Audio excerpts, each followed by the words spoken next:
नमस्कार. आजचं आपलं टॉपिकचं नाव आहे database management with M S Access. तर सर्वप्रथम आपल्याला बघायचं आहे एम एस ॲक्सेस म्हणजे काय. Microsoft Access is a database management system from Microsoft that combines the relational management Jet database engine with a graphical user interface and software development tools. म्हणजेच काय तर मायक्रोसॉफ्ट ॲक्सेस हे एक महत्त्वाचं असं software आहे की ज्यामुळे डेटाबेस मॅनेजमेंट सिस्टीमसाठी या सॉफ्टवेअरचा उपयोग या ठिकाणी केला जातो. डेटाबेस मॅनेजमेंट सिस्टीमलाच DBMS असं या ठिकाणी म्हटलं जातं. त्याचं शॉर्ट फॉर्म आहे DBMS. हे मायक्रोसॉफ्ट कंपनीनं तयार केलेलं सॉफ्टवेअर आहे की ज्यामध्ये आपण रिलेशनल मायक्रोसॉफ्ट जे डेटाबेस इंजिनला ग्राफिकल युजर इंटरफेस आणि सॉफ्टवेअर डेव्हलपमेंट टूल्स याच्या मदतीने हे सॉफ्टवेअर तयार करण्यात आलेले आहे. It is a member of the Microsoft office suit of application. Microsoft ऑफिसचे आपण जसं आपण बघितलं वर्ड, एक्सेल, पॉवर पॉईंट हे जसे ॲप्लिकेशन्स आहेत तसंच हे एक एम एस ॲक्सेस हे सुद्धा एक मायक्रोसॉफ्ट ऑफिसचंच ॲप्लिकेशन आहे. Microsoft Access is just one part of Microsoft overall database management product strategy. जे ओव्हरऑल डेटाबेस मॅनेजमेंट सॉफ्टवेअर आहे त्यातला महत्त्वाचा पार्ट हे मायक्रोसॉफ्ट ॲक्सेस या ठिकाणी म्हटलं जातं. M S Access is the one of the most flexible and easy to use for database. M S Access जर आपण बघितलं तर एकदम फ्लेक्झिबल आणि इझी टू यूज डेटाबेससाठी म्हटलं जातं. तर या ठिकाणी आपल्याला महत्त्वाचे कन्सेप्ट बघायचे डेटा आणि इन्फॉर्मेशन म्हणजे काय. तर या ठिकाणी जर आपण बघितलं तर कॉम्प्युटरमध्ये डेटा हा शब्द आपण जर बघितलं तर सगळ्यात महत्त्वाचा आहे की यामध्ये आपण डेटा जर आपण बघितलं तर वेगळ्या प्रकारचा डेटा असतो. तर या ठिकाणी आपल्याला बघायचं डेटा म्हणजे काय.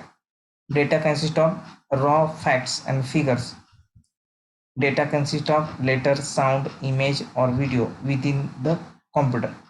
कॉम्प्युटरमध्ये वेगळ्या प्रकारचा डेटा असतो जो काही रॉ फॅक्ट्स डेटा असतो किंवा वेगवेगळ्या फिगर्स असतात त्यालाच आपण डेटा असं म्हटलं जातं. त्या डेटामध्ये जर आपण बघितलं तर आपला लेटर, साऊंड, इमेज, व्हिडिओ हे जे काय आहे त्याला आपण डेटा असं म्हणत असतो. Data in any sort of information which stored in computer memory.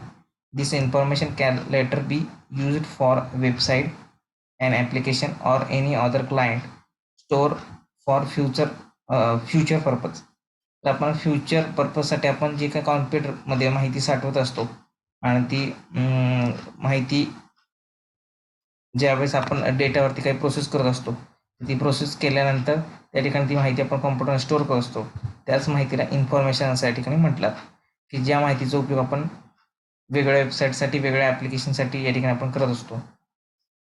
म्हणजेच काय तर process data is known as information. म्हणजेच डेटा ज्यावेळेस प्रोसेस केला जातो त्यापासून आपण इन्फॉर्मेशन तयार करत असतो. Using a database program or a software they are converted meaningful result called information. डेटाबेसचे वेगळे प्रोग्राम किंवा वेगळे सॉफ्टवेअर्स आपण वापरून डेटा हा एक मिनिंगफुल रिझल्टमध्ये तयार करत असतो त्यालाच आपण इन्फॉर्मेशन असं म्हटलं जातं.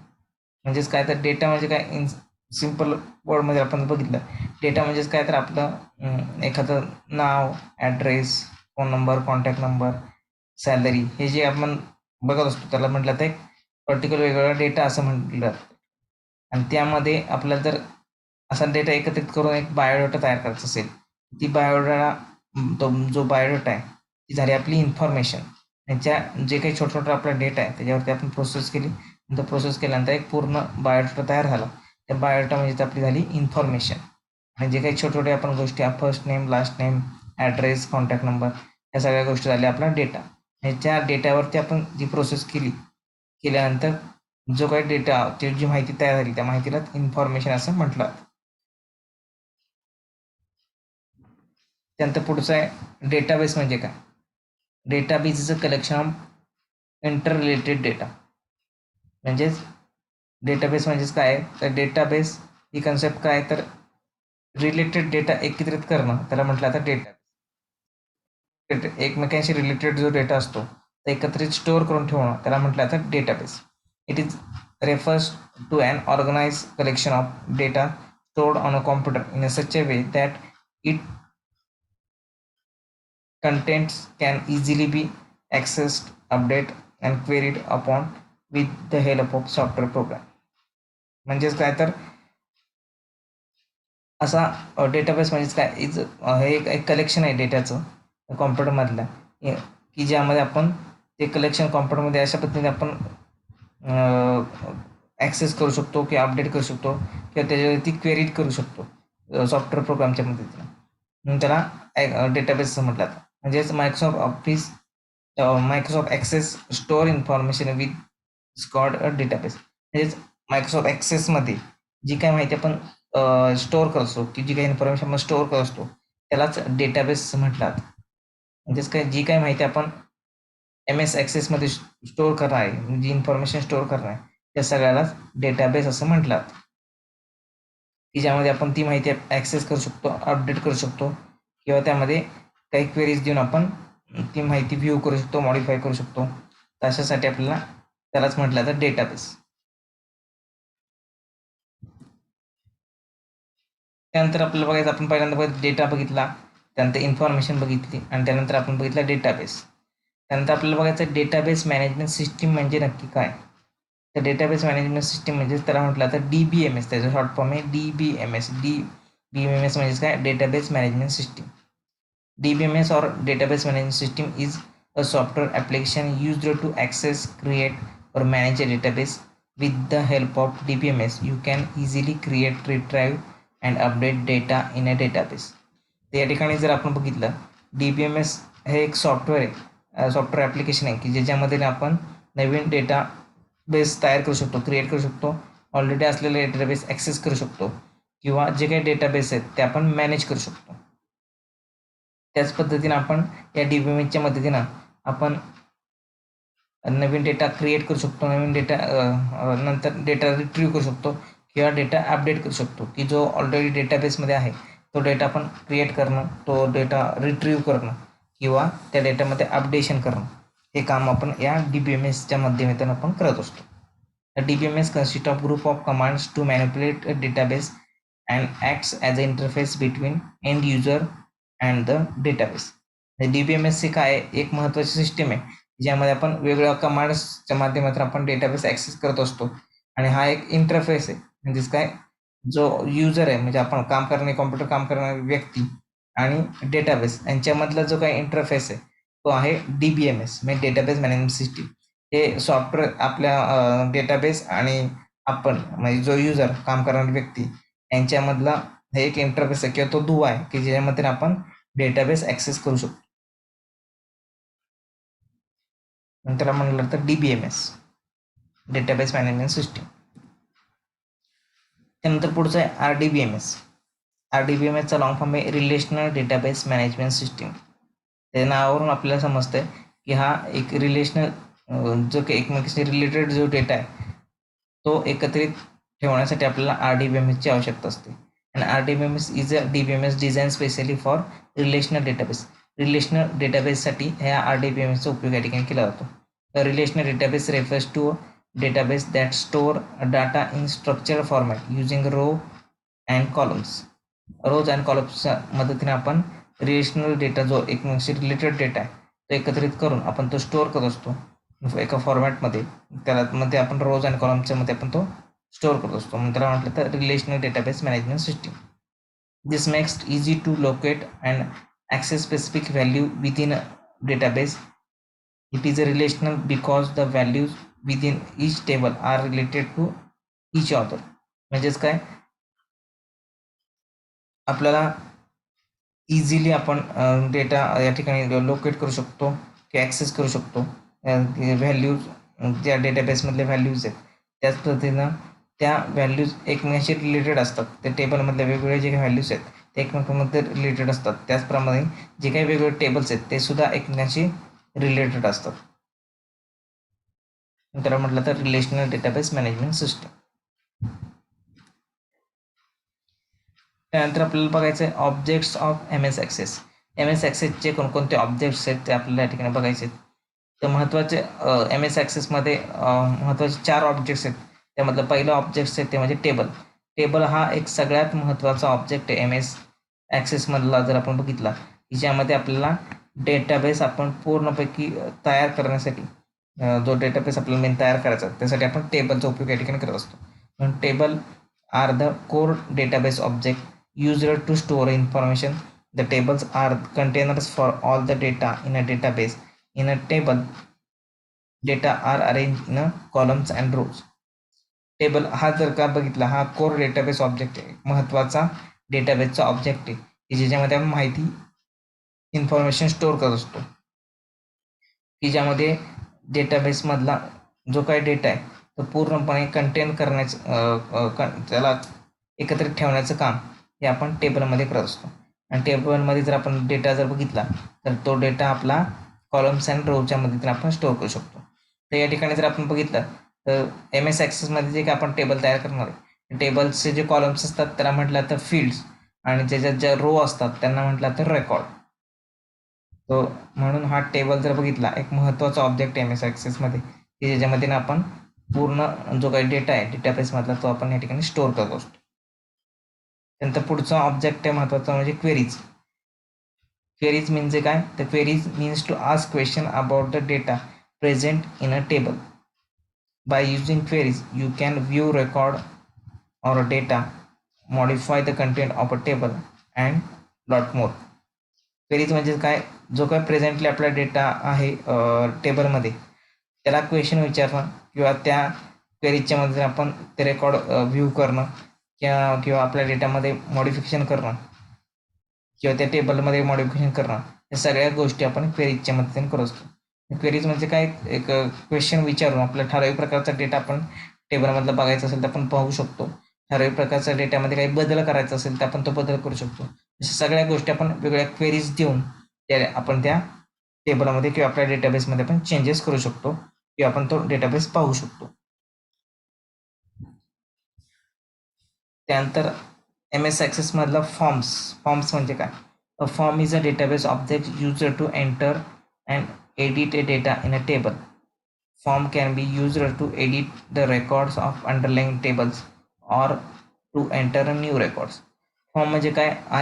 हा सुद्धा एक महत्त्वाचा डेटाबेसचा ऑब्जेक्ट आहे की ज्या ऑब्जेक्टच्या मदतीने आपण नवीन डेटा जर टेबलमध्ये टाकायचा असेल तर तो डेटा आपण त्या ठिकाणी टाकू शकतो किंवा ऑलरेडी जो डेटा असेल आपल्या टेबलमध्ये तो एडिट करायचा असेल तो एडिट सुद्धा या ठिकाणी करू शकतो. Forms can be used to edit the records on underline table or enter new record. याचा ऑलरेडी जो काही डेटा टेबलमध्ये असेल तो आपण एडिट करू शकतो किंवा नवीन जर आपल्याला काही डेटा एंटर करायचा असेल तर आपण तो एंटर करू शकतो. की जो आपण फॉर्म नॉर्मली आपण फॉर्म बघत असतो जसा एखाद्या वेबसाईटवरती किंवा एखादा रजिस्ट्रेशन करताना आपण फॉर्म बघत असतो तो नॉर्मल जो फॉर्म असतो त्याच पद्धतीचा फॉर्म आपल्या MS ॲक्सेसमध्ये आपण तयार करू शकतो की ज्याच्यामध्ये आपण नवीन रेकॉर्ड तर भरायचे असतील टेबलमध्ये रेकॉर्ड भरू शकतो किंवा जो ऑलरेडी रेकॉर्ड्स आहेत त्यामध्ये चेंजेस किंवा मॉडिफिकेशन करायचं असेल किंवा एडिटिंग करायचं असेल ते आपण एडिटिंग या पद्धतीने या ठिकाणी करू शकतो. त्यानंतर पुढचा पार्ट आहे रिपोर्ट. रिपोर्ट म्हणजेच काय? जो काही डेटा आपला आहे तो डेटा आपल्याला प्रिंटिंगमध्ये पाहिजे असेल तर आपल्याला रिपोर्ट्सची या ठिकाणी आवश्यकता असते. Report is specially formatted collection of data organise according to our specification for summarising और प्रिंटिंग. म्हणजे रिपोर्ट हा एक फॉर्मॅटेड कलेक्शनमधला जो डेटा आहे तो या ठिकाणी आपण अशा पद्धतीने ऑर्गनाईज करू शकतो की ज्यामध्ये आपल्याला प्रिंटिंगसाठी पाहिजे असेल की आपल्याला पाहिजे त्या पद्धतीने आपण स्पेसिफिकेशन देऊन तो आपला रिपोर्ट या ठिकाणी तयार करून घेऊ शकतो. They are means to present the information as a printed record मग किंवा प्रिंटेड डॉक्युमेंट. हे आपण प्रिंटेड डॉक्युमेंटमध्ये आपण त्याचा रेकॉर्ड ठेवू शकतो. म्हणजे काय जो काय आपला डेटाबेस त्याचा रिपोर्ट आपण या ठिकाणी पाहिजे तसं आपण त्या ठिकाणी घेऊ शकतो. म्हणून त्या ठिकाणी रिपोर्टचा उपयोग या ठिकाणी केला होता.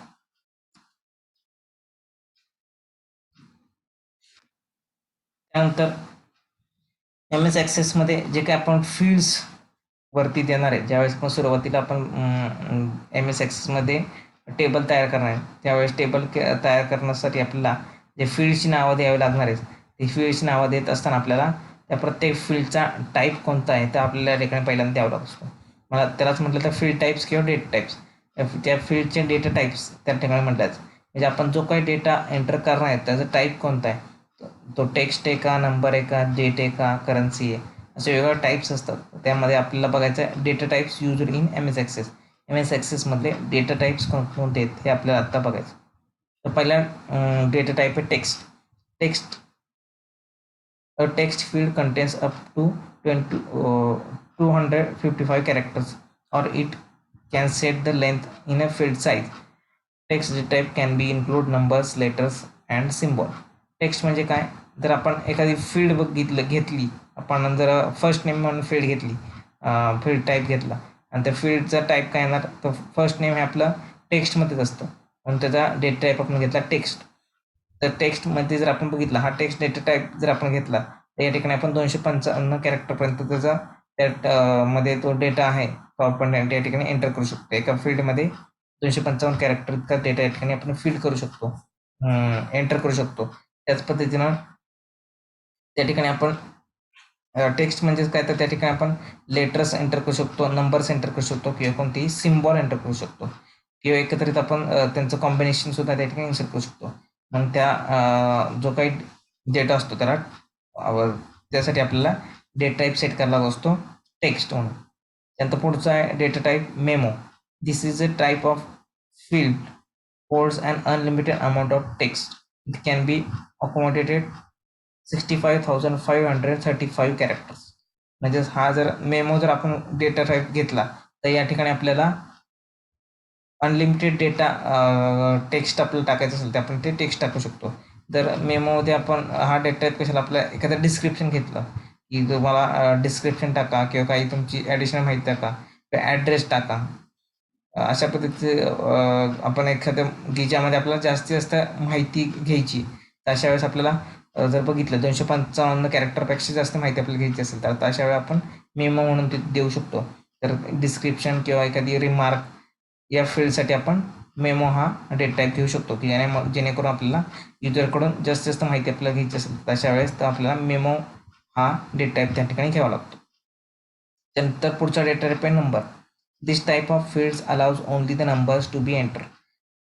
त्यानंतर आपल्याला कॉन्टॅक्ट नंबर जर बघितला तर आपला हा टेक्स्टमध्ये नसतो, तो कॉन्टॅक्ट नंबर आपला नंबर फॉर्मॅटमध्ये असतो म्हणून त्याचा डेटा टाईप आपल्याला घ्यायचा आहे नंबर घेतल्यामुळे काय केलं जातं, तर त्या आपण फील्डमध्ये जर टेक्स्ट एंटर करायला गेलो तर त्या ठिकाणी एरर आपल्याला दाखवत जाईल, तर फक्त आपण त्या ठिकाणी आपण नंबर्सच एंटर करू शकतो त्या फील्डमध्ये, म्हणून आपण त्याचा डेटा टाईप घेणार आहे नंबर. म्हणून नंबर जर आपल्याला फक्त नंबर्स पाहिजे असतील, कॉन्टॅक्ट नंबरसाठी आपल्याला माहिती फक्त नंबरचा आपण अलाउड या ठिकाणी करू शकतो म्हणून त्याचा डेट टाईप घेतला आपण नंबर. त्यानंतर date oblique time. This field type allows date and time to be enter. It occupies 8 bytes. तर आपल्याला डेट ऑफ बर्थ घ्यायची असेल तर या ठिकाणी आपण डेट ऑफ बर्थसाठी आपण डेट अँड टाईम हा डेट टाईप त्या ठिकाणी आपण सिलेक्ट करू. त्यानंतर currency. This fields allows to enter currency. Currency म्हणजे काय, आपल्याला एखादी सॅलरी दाखवायची असेल कस्टमरची, आपल्या एम्प्लॉईची, त्या एम्प्लॉईची सॅलरी दाखवण्यासाठी आपण करन्सी हा डेटा टाईप सॅलरीच्या पुढे घेऊ शकतो आणि त्याचा डेट टाईप घेऊ शकतो करन्सी, की ज्यामुळे आपल्याला आपली जी काही सॅलरी आहे त्या एम्प्लॉईची आपण करन्सीमध्ये दाखवू शकतो. त्यानंतर पुढचा आहे ऑटो नंबर. ऑटो नंबर काय, this type of automatically generates and insert a unique number in the new row.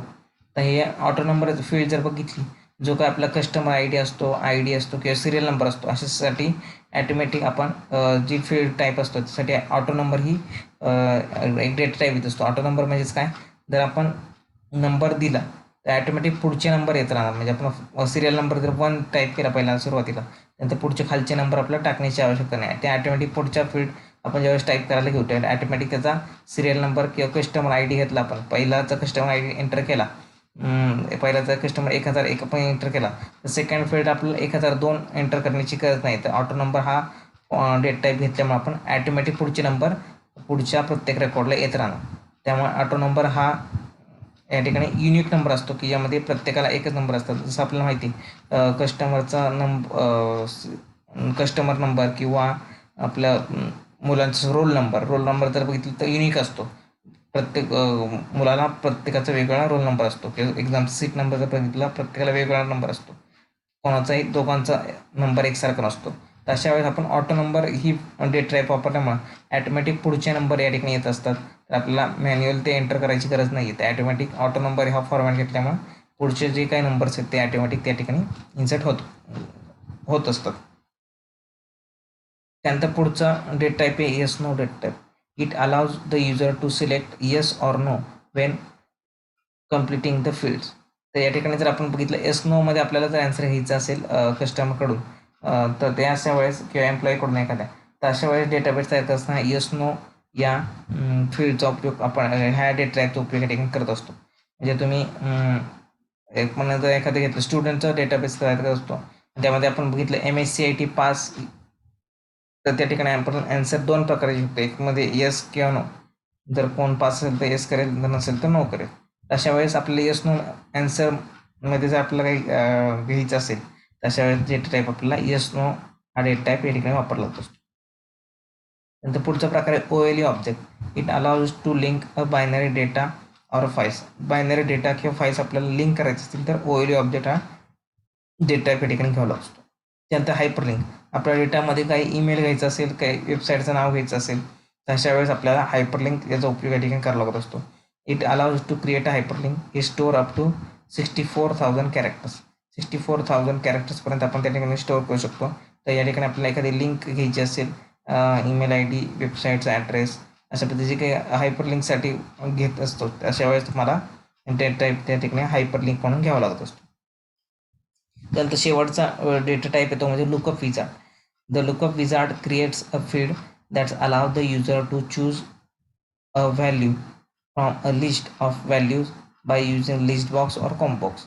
Lookup विझार्डमुळे काय करू शकतो, त्या फील्डमध्ये आपण युजरला जे आपण एक लिस्ट देत असतो की जी लिस्ट बॉक्स किंवा कॉम्बॉक्समध्ये दिला आणि त्यातून त्याची जी काही चॉईस असेल त्या पद्धतीनं किंवा त्याची जी व्हॅल्यू असेल तो आपण त्या ठिकाणी सिलेक्ट करू शकतो. त्याचं उदाहरण जर आपण बघितलं तर एखादं आपण तिथलं स्टेट जर घेतलं आपण महाराष्ट्र, राजस्थान, मध्य प्रदेश, अशा पद्धतीनं तुमचा स्टुडंट असेल ना, स्टुडंटचे वेगळ्या स्टेटचे स्टुडंट्स असतील आणि त्यांना सांगितलं की तुम्हाला तुमचं स्टेट सिलेक्ट करा. तर स्टेट या डेटा फील्डमध्ये आपण स्टेट देणार आणि त्यानंतर आपण लुकअप विझार्ड त्याचा डेटा टाईप घेणार. लुकअप विझार्ड डेटा टाईप घेतल्यामुळे आपण स्टेटचे वेगवेगळे जेवढे स्टेटची मुलं असतील त्यांचे नाव आपण ऑलरेडी तिथं स्टेटचे नाव हे लिस्ट बॉक्समध्ये आपण देऊ शकतो आणि ते लिस्ट बॉक्स घेतल्यामुळं ते मुलं ॲटोमॅटिक त्या लुकअप विझार्ड हा डेटा टाईप दिल्यामुळं डायरेक्टली त्या डेटाबेसमध्ये ते डायरेक्ट ते लिस्ट बॉक्समधून सिलेक्ट करू शकतात त्याचं स्टेट. ते ऑलरेडी तर डिफाईन केलेलं स्टेट जे असतात, तुम्ही महाराष्ट्र असेल, राजस्थान, गुजरात, जी आपण स्टेटची वेगळी नावं दिली असतील ते ॲटोमॅटिक तो सिलेक्ट करू शकतो. आणि त्यासाठी वापरला तो लुकअप विझार्ड हा त्यासाठी डेटा टाईप वापरला जातो की जेणेकरून ऑलरेडी त्या ठिकाणी आपण मेन्शन करू शकतो की या ठिकाणी एवढे स्टेटची नाव आहेत आणि तिथून आपण ती सिलेक्ट करू शकतो. त्यासाठी लुकअप विझार्ड हा डेटाबेस त्या ठिकाणी डेटा टाईप त्या ठिकाणी वापरला जातो. तर एवढंच आहे या ठिकाणी की ज्यामध्ये आपण बघितलं बेसिक गोष्टी जे काही सगळ्या डेटाबेस, डेटा म्हणजे काय, इन्फॉर्मेशन म्हणजे काय, त्यानंतर डेटाबेस मॅनेजमेंट सिस्टीम म्हणजे काय, RDBMS म्हणजे काय, त्यानंतर MS Accessचे वेगवेगळे ऑब्जेक्ट्स कोणकोणते आहेत आणि वेगवेगळे डेटा टाईप्स कोणकोणते हे आपण या ठिकाणी बघितलं. थँक्यू.